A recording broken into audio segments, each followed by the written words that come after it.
A kísérlet folyamán a rézszulfát oldat elektrolízisét végeztük el. A kísérlethez használunk egy kristályosító tálat, ez lesz az elektrolizáló cella. A rézszulfát oldatot, itt ez áramforrást, itt ez,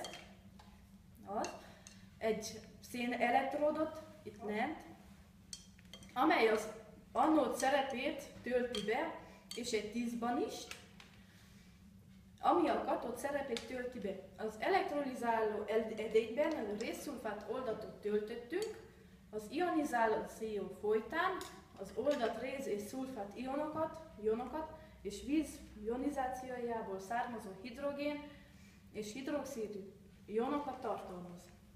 Rögzítjük a szén elektródot és a tízbanist, bezárjuk az áramkört, zárjuk be.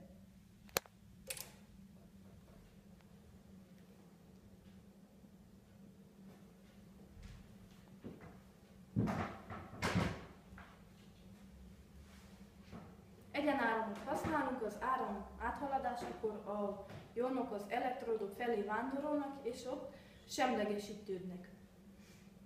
A tízban is a katód szerepét tölti be, az anodon gázfejlődés figyelhető meg.